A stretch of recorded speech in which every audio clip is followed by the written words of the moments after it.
How to have both paragraph and two columns in a single document in Microsoft Word. Hi everyone, it's Sophia to assist you today. Without any delay, let's jump right in.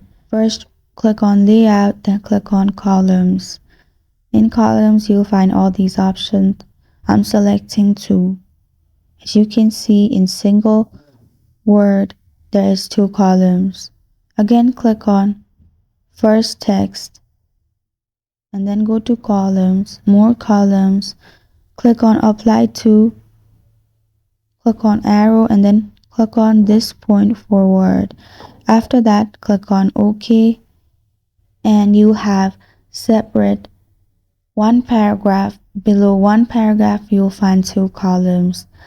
That is not available on my device, so that could not be applied.